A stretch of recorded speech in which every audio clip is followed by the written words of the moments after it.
Bienvenue sur notre chaîne Le Chemin, la Destination, où nous vous aidons et nous vous encourageons à avoir une relation encore plus intime avec Dieu en Jésus-Christ.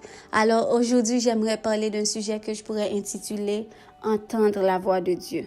Pour citer, on a Ésaïe 64, le verset 4. « Jamais on n'a appris ni entendu dire, et jamais l'œil n'a vu que notre Dieu que toi fit de telles choses pour ceux qui se confient en lui. » Et on a aussi Psaume 29, le verset 3 à 9. « La voix de l'Éternel retentit sur les eaux.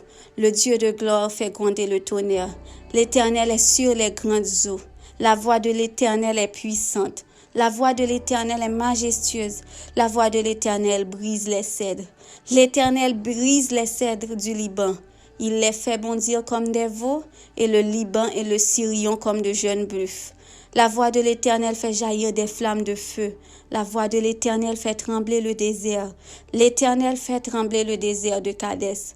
La voix de l'Éternel fait enfanter les biches. Elle dépouille les forêts. Dans son palais, tout s'écrie gloire. Alléluia. Alors, quand j'étais petite, lorsque je regardais des films chrétiens comme des films d'Abraham, tout ça, de Jacob, les films de Joseph, et puis je voyais que ces gens-là, ils avaient au moins une fois entendu la voix de Dieu. Quand je dis entendre la voix de Dieu, je parlais, c'est comme quand tu es auprès de quelqu'un et tu entends la voix de cette personne, ou quand tu parles au téléphone avec quelqu'un et tu entends la voix de cette personne.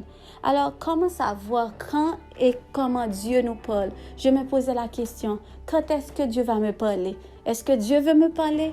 Est-ce que je suis assez bonne pour que Dieu me parle? Est-ce que Dieu va me rejeter? Est-ce qu'un jour je pourrais entendre la voix de Dieu?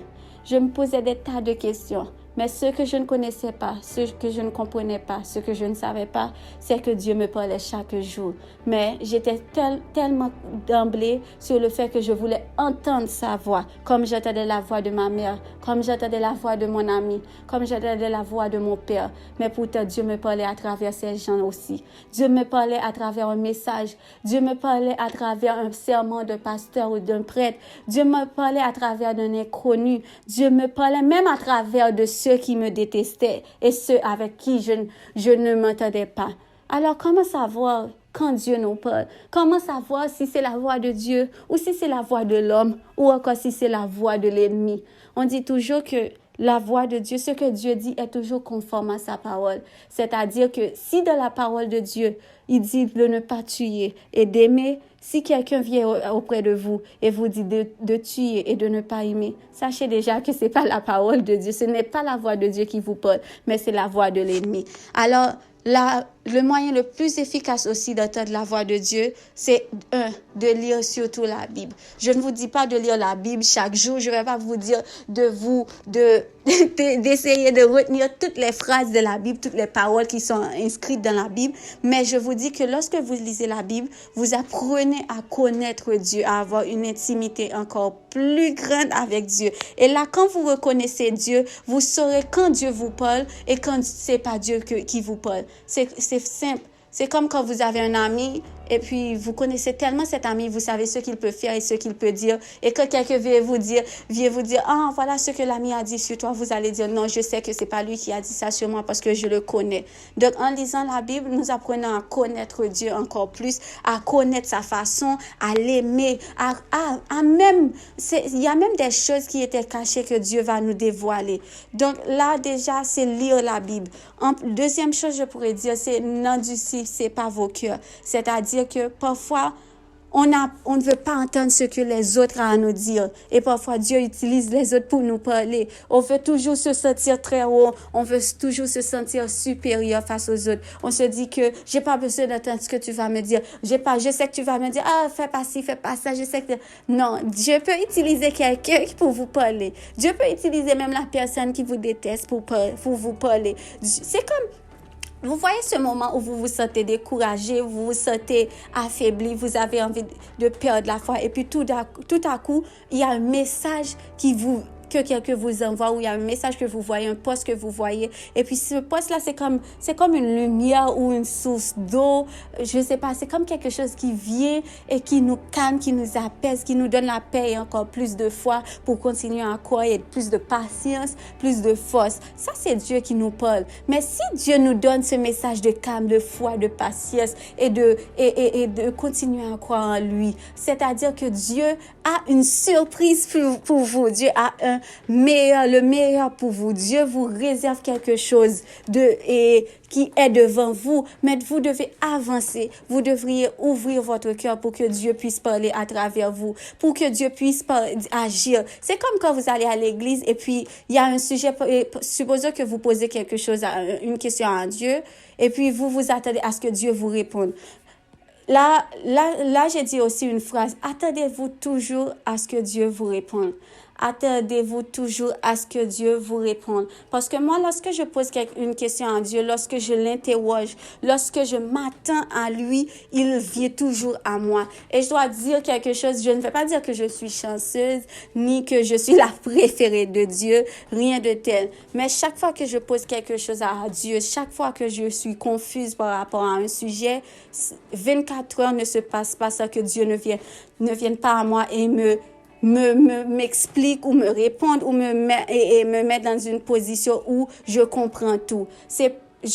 J'ai cette relation avec Dieu, pas parce que je prie chaque jour, pas parce que je suis la meilleure, pas parce que rien de tel, c'est parce que j'ai laissé Dieu puisse agir en moi. J'ai commencé à obéir à Dieu. J'ai commencé à écouter sa voix. J'ai commencé à me dire que Dieu est partout. Et c'est vrai, Dieu est partout, même dans un animal. Ça, je me souviens que il y avait un message qu'un pasteur disait par rapport à une femme qui voulait plus chanter. Et puis, tout d'un coup, elle entendit la voix d'un oiseau.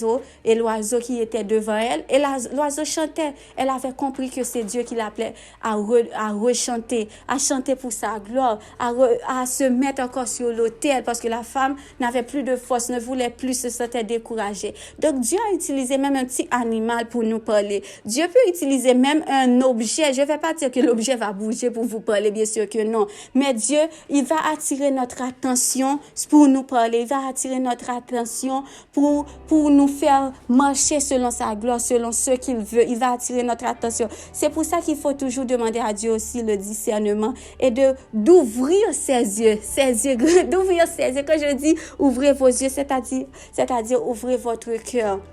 C'est-à-dire, laissez Dieu entrer, se pénétrer en vous. Et soyez attentifs à tout. Soyez attentifs même au vent qui passe. Soyez attentifs aux choses qui bougent.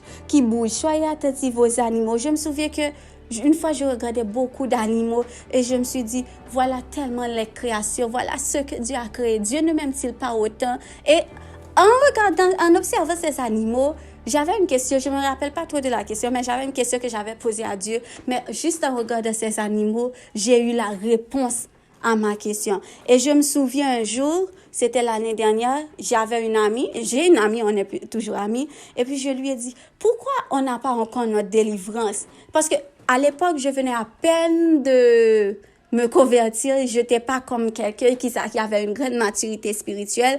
Je peux dire que je cherchais Dieu beaucoup. Parce que chercher Dieu, c'est l'une des clés aussi pour toujours entendre la voix de Dieu, pour connaître les choses qui sont cachées, pour marcher dans une direction qui soit conforme à la gloire de Dieu. Donc, quand vous cherchez à connaître Dieu, quand vous cherchez à connaître son royaume, quand vous cherchez à connaître ce qu'il aime, ce qui lui fait plaisir, quand vous cherchez à l'obéir surtout, je ne dis pas que vous devez chercher à tout prix à ne pas pécher parce que vous allez pécher pareil. Mais cherchez sa face, cherchez son amour, sa miséricorde, sa bonté, sa faveur. Cherchez à le connaître parce que lorsque vous avez un nouvel ami ou une nouvelle amie, qu'est-ce que vous faites? Vous cherchez à connaître ces personnes, à chercher à connaître ses goûts, ce qu'elle aime, ce qu'il aime, sa famille, tout, ses caractères, sa personnalité. C'est la même chose pour Dieu. Cherchez à connaître Dieu parce que lorsque vous avez une intimité, une intimité avec Dieu, lorsque vous cherchez à le connaître comme quelqu'un qui était à côté de vous, puisqu'il est à côté de vous exactement, mais lorsque vous cherchez à le connaître de cette façon, vous allez voir, vous allez vivre des choses merveilleuses. Il va vous dévoiler des choses que même les yeux ne pouvaient pas voir, les oreilles ne pouvaient pas entendre, que les hommes ne pouvaient pas vous dire. Donc, je me souviens quand j'ai posé cette question à mon ami, pourquoi notre délivrance n'est pas encore là? Pourquoi on attend autant? Pourquoi on souffre autant? Et puis, je n'avais pas une maturité spirituelle pour pouvoir répondre à cette question. Seul l'Esprit, seul Dieu, seul Jésus pouvait me répondre à cette question. Et quand je lui ai posé cette question, je m'attendais à ce que Dieu l'utilise pour me répondre. Et honnêtement, je m'attendais parce que lorsque j'ai posé cette question, je me disais pas qu'elle connaissait la réponse, bien sûr que non, mais je me disais que si je lui pose la question, Dieu va l'utiliser pour me répondre. Et bizarrement, elle m'a dit qu'elle ne connaissait pas la réponse et je m'attendais à ce que Dieu puisse l'utiliser pour me répondre. Et c'était quelque chose d'extraordinaire ce soir-là parce que cette question, je l'avais dans ma tête depuis des jours, peut-être même 2 semaines, mais je n'osais pas la poser. Et puis je me suis dit, je vais poser ça à mon amie puisqu'elle était plus proche de moi. Et puis boum, elle m'a dit qu'elle ne connaît pas la réponse. Mais je n'ai pas abandonné parce que je me suis dit, peut-être que Dieu ne l'a pas utilisé pour me donner la réponse, mais Dieu va utiliser quelqu'un d'autre pour me donner la réponse. Et ce qui était étrange, c'est que Dieu n'a pas utilisé quelqu'un d'autre pour me donner la réponse. Il m'a utilisé. Vous imaginez, j'ai passé 2 semaines à me poser la question. Je ne pouvais pas répondre. Lorsque j'ai cherché quelqu'un pour que Dieu l'utilise pour me répondre, Dieu n'a pas utilisé cette personne, mais Dieu m'a utilisé moi. Je ne connaissais pas la réponse. Et c'est pas moi qui me suis donné la réponse. C'est Dieu qui m'a utilisé par son esprit. Il est venu en moi immédiatement que j'ai posé la question à mon amie, immédiatement qu'elle m'a dit, elle n'a pas la réponse. Même pas 1 minute plus tard, j'ai eu la réponse. C'est comme si c'était quelque chose qui était devenu... C'est comme quelque chose qui était descendu dans mon esprit, qui était descendu dans mon âme, dans mon cerveau. C'était comme l'Esprit Saint qui venait déposer ce doux message, cette douce réponse dont j'avais besoin. Et il me l'a donné. Et au même moment que j'ai su la réponse, et divinement, spirituellement, je l'ai aussi donné à mon ami. Et j'étais étonnée de voir que même moi, Dieu m'utilise pour me répondre. C'est inimaginable en quelque sorte. Donc, attendez-vous à ce que Dieu vous réponde et de plusieurs façons. Ne vous parce que moi j'ai un don de prophétie. J'arrive à savoir ce qui va arriver le lendemain. Avant, je pensais que ce don était quelque chose de mauvais. Bon, ce sera pour un autre sujet. Mais ce don-là que j'ai, je m'attendais toujours à ce que Dieu allait me répondre par des visions, par les rêves. Parce que le don que j'avais, c'était plutôt par les rêves que Dieu me répondait, que Dieu me faisait voir l'avenir ou les réponses dont j'avais besoin. Et puis, à chaque fois que je posais une question à Dieu, j'allais m'endormir tout de suite pour attendre que Dieu vienne dans mon sommeil pour me donner la réponse. Parce qu'il le faisait auparavant. Et puis, je m'attendais à ce qu'il continue à le faire. Mais c'est là qu'il n'a pas fait. Des jours ont passé, il n'a pas fait. Et c'est là que j'ai compris Dieu répond de plusieurs façons et de la façon qu'il veut. L'essentiel, c'est pas de s'attendre à ce que Dieu répond par une personne, pas un rêve, pas un animal, pas je sais quoi, mais de s'attendre à ce qu'il réponde point barre. Parce que il veut vous répondre, il va vous répondre. Il veut vous répondre déjà parce qu'il vous aime. Deuxièmement, parce qu'il veut que sa gloire se manifeste. Troisièmement, parce qu'il veut le meilleur pour vous. Quatrièmement, parce qu'il veut vous corriger. Cinquièmement, parce qu'il veut vous faire devenir quelqu'un de nouveau, quelqu'un dont sa gloire va se manifester à travers vous, de tout ce que vous faites, de tout ce que vous dites. Donc, attendez-vous à Dieu. Cherchez à avoir une intimité avec Dieu, cherchez à connaître et il vous fera voir des choses qui vont arriver. Il y a des dons que vous ne savez même pas que vous avez, il va vous les donner, il va vous les montrer, il va vous ouvrir les yeux. Et il y a des dons que vous voulez, il va vous les donner, il va les mettre en vous. Donc cherchez à connaître Dieu, cherchez à discerner, à connaître sa parole, parce que lorsqu'on s'éloigne de la parole de Dieu, on s'éloigne aussi de son visage. Lorsqu'on s'éloigne de l'obéissance, on s'éloigne aussi de Dieu. Faites de Dieu votre ami. faites de Dieu votre meilleur ami, votre père, ou je ne sais pas, c'est le titre qui vous convient le mieux. Faites de Dieu cela pour vous et vous allez entendre sa voix à travers quelqu'un de la nature, à travers des animaux. Je ne vous dis pas de vénérer ces gens, ni vénérer la nature, ni les objets, bien sûr que non. Mais entendez la voix de Dieu en espérant, en croyant qu'il va vraiment vous répondre. Et n'hésitez pas à poser la question à d'autres personnes, même si vous sentez que la personne n'a pas la réponse. Parce que pendant le mois de novembre plutôt, je me souviens, j'ai une bonne amie, elle est très mature spirituellement.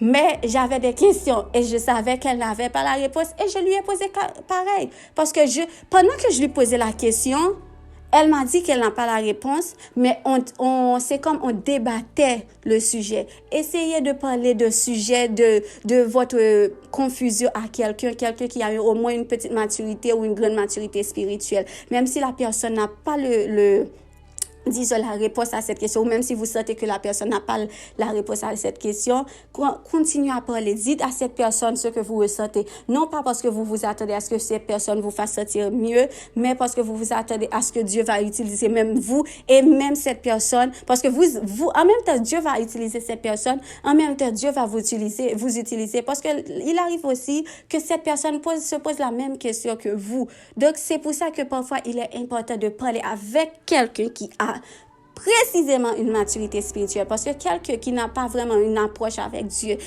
c'est pas comme quelqu'un qui dit oh je prie chaque jour. Tu peux prier chaque jour mais tu n'as pas une intimité avec Dieu, tu n'as pas vraiment de l'obéissance et parfois tu as de l'obéissance, tu fais tout ce que les commandements disent et pourtant tu n'as aucune intimité avec Dieu. Donc posez d'abord la question à Dieu et personnellement, c'est-à-dire vous allez vous mettez à genoux, je sais pas, vous dites à Dieu voilà, je suis confuse, voilà ce que je veux savoir, voilà, s'il te plaît au nom de Jésus, réponds-moi, donne-moi la réponse pour ta gloire. Et si tu me la donnes pas, si tu me la donnes même pas maintenant aussi, qu'il en soit ainsi. Mais je crois en toi et je sais que tu ouvriras un chemin pour moi et que tu vas pas me laisser de la confusion que je suis et que tu vas faire de merveilleuses choses dans ma vie. Croyez en Dieu de tout ce que vous faites, même en posant des questions, même en ayant des confusions, même lorsque vous ne savez pas quoi faire, vous ne savez pas quelle route prendre. Parce que j'ai dit à l'Esprit Saint il y a une semaine, dis-moi quelle route prendre. Parce que je sais pas, je n'aime pas être dans la confusion, honnêtement. Bon, je pense que personne n'aime être.